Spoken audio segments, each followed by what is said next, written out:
Hey guys, Philly here, welcome back to another video. Today we're going to be going over the item farming guide once again. I've done this before on this video here and on this video here. Now these videos are actually quite outdated now, so I'm going to rerun it and we'll tell you guys the best item farming for update 10. This will include Ultra Instinct and Ultra Ego, so it's a bit different, but definitely do watch. It will still help a ton. Now before we get into this video, I'm going to quickly mention that I have a Discord, and I'm currently running a giveaway for the 5 times training power game pass, this one right here, so I'd recommend joining that if you want to win it. Also, another thing I wanted to mention is that I'm looking for a black and white scythe. If anyone has one, I'm willing to pay game passes for it, so let me know. Alright, let's get right into the video.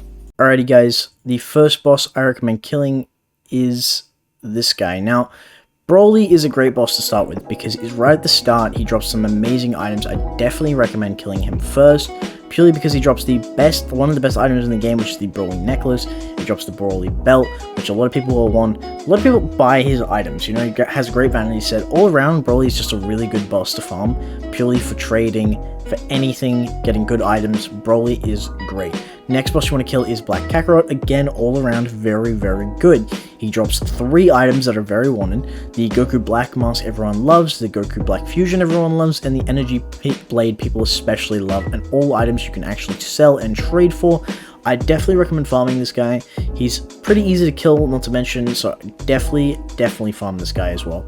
Now the next boss after that is Jigray. Jigray is again one of those bosses you could probably skip if you wanted to, but I definitely recommend doing it just because he drops a very good set of items as well.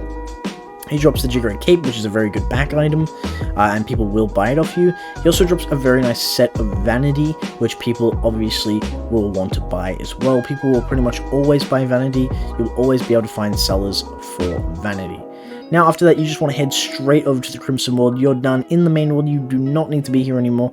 And once we get over to the Crimson World, the first thing that you want to do is go over and farm Veggie. Now the reason you want to do this is because he's the hardest boss in the entire Crimson World, and also when you kill him, by the time you've done the rest of the bosses, you can go back and usually farm him again. So he only has a 10-minute spawn timer, which is like hella low compared to like a lot of the bosses, so he's a very good boss to farm over and over again, which is why we do it at the start. Now, I definitely recommend having someone else help you here, because soloing him is very, very difficult unless you're very maxed. And even when you're maxed, it is still incredibly difficult to solo him, so definitely try to have someone helping you. But if not, that's fine. You can just go in and out. I think I died in this clip as well, and I just flew back in and killed him anyway, so it doesn't actually matter. But anyway, I'm gonna let the rest of this clip play, and I'll be back when we are at our next boss.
Alrighty guys, the next boss what we want to farm after this guy is Almano, so you just want to head over to his podium and sit there and wait. Usually I'd wait if he's 5 minutes or less. I wouldn't recommend waiting any longer for that, but Almano's a great boss to farm. Obviously, a lot of people are going to know why Almano is a great boss to farm. He drops a very nice vanity set, and he also drops the best outfit with the stats in the game, so you can get a lot of money for this outfit.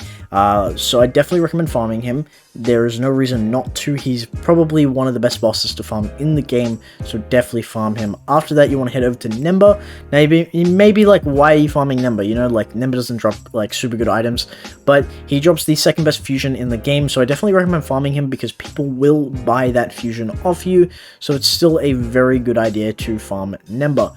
Now, after we beat Nemba here, we're going to head over to Gildo, because Gildo is a very good boss and a very easy boss to beat.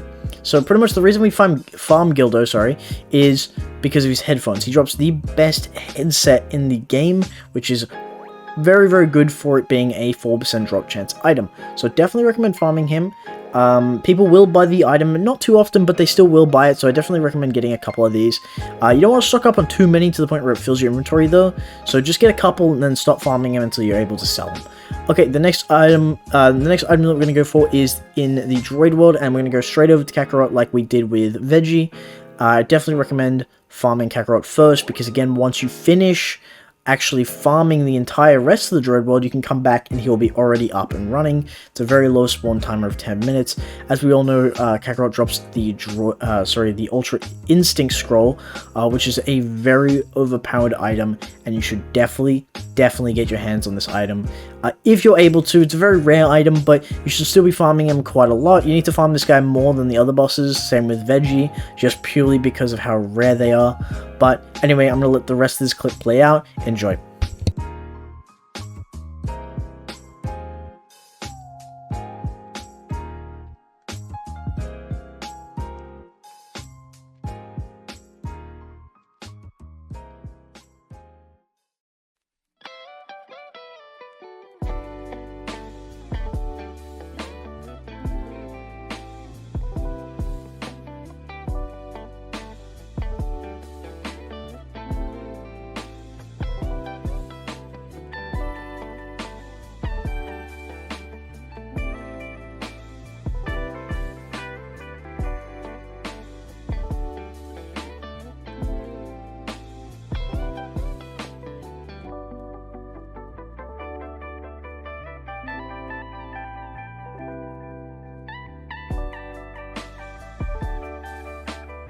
Alrighty, now that we've killed him, we pretty much want to head straight over to the normal Droid World bosses. The first guy I like to kill is this guy over here, the Frieza boss, the Frieza Droid boss, should I say. He's a very easy boss to kill, he's not very strong at all, and he spawns every 10 minutes or so, so this is why I like to kill him first as well. He's very easy to beat. So just kill him, and then after that, pretty much we can start doing the actual main, more difficult bosses in the world. But this guy does drop a very nice item, so you definitely want to be farming this guy because you can get a lot of gold out of trading from this guy's item. And if you haven't already got the item, it is one of the best items in the game, so definitely recommend picking it up. Now, the next boss that we're going to be farming is the Great Droid. Now, the Great Droid isn't very difficult to beat, and a lot of people usually queue up for it. So even if you're very low level, you can do this. Even pretty much from starting right out of the game, you'll be able to kill this guy, just purely because other people will be able to carry you. There's a 30-minute spawn timer. He pretty much doesn't do enough damage to even get near killing you, and he always targets the guy with the most health, the most damage anyway. So if you're a low level player and you're not doing that much damage, you're pretty much never going to be targeted. So it's very good for early game players because you get a bunch of items at the end that just work perfectly. Pretty much, as you can see here, like we're blitzing through his health. This is like 2 times speed anyway, but it's not very difficult at all to beat this guy with a lot of players. I'm doing the most damage here, but that's why I'm getting targeted. So it's like, you got to be careful if you do a lot of damage, but if you do a lot of damage, you usually have a lot of health, and it's not that much of an issue. Anyway, I'm gonna let the rest of this clip play out, and I'll see you guys at the next boss.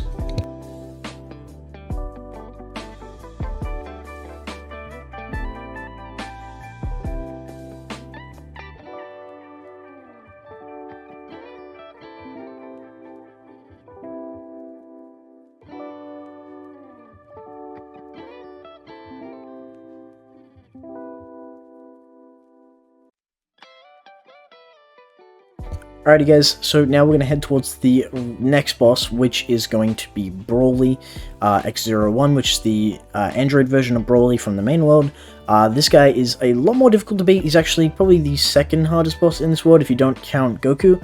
So he is a lot harder than the actual droid, a great droid, just because he does a lot more damage. I had 2 extra people helping me here, so he was very easy to beat and I didn't have any struggle whatsoever. But you can see when he hits me with a tri-beam a little later into the clip, it does a lot of damage. Even that big ball there, like before when it hit me, did a lot of goddamn damage to me. So you actually have to be really careful dealing damage to this guy because he will hit like a goddamn truck. Especially in his second form, you gotta be very careful. I definitely recommend using some sort of block move or dashing out of the way of those because he does a lot of damage. But he drops great items, 2 very good items, both very rare and legendary items as well, which you can sell for great price. After that, you want to head over to Jigray, which is over here. Now, Jigray is an amazing boss to fight. They recently added immunity to him, so you can no longer stun him, which is kind of annoying, but nonetheless, he is still a very, very good boss to fight, so I definitely recommend fighting him. As you can see here, he has a lot of health, but I did have someone helping me later on, so it made it a lot easier. If you're in public servers, there are a lot of people that are always farming these bosses, so it's very easy to find people that just help you out. Just make sure you're not really going too close to the boss because you will be hit by beams, like stray beams. I think I clipped this guy with a beam later on in the clip by accident. I didn't really mean it. I was kind of like playing on autopilot, but as you can see here, he does a lot of damage. You gotta be very careful of him hitting you. This guy hits like a truck especially, and you can't stun him as well, so you kind of just have to block out of the way. But yeah, I definitely recommend fighting this guy purely because he gives you the droid tank, which is a very desirable item for pretty much anyone playing, so definitely get your hands on this. But guys, that's pretty much the end of the video. Yeah. Alrighty guys, I hope you enjoyed that. That is the end of my ultimate item farming guide for this update. I will always update it if anything new comes out. But guys, as I said before, make sure you join my Discord for the giveaway, and if anyone has a black and white scythe, I am looking for one and I am willing to trade game passes, so message me on Discord if you have one and send me a picture of it and we can work something out. Anyway guys, thank you so much for watching and I'll see you guys next time.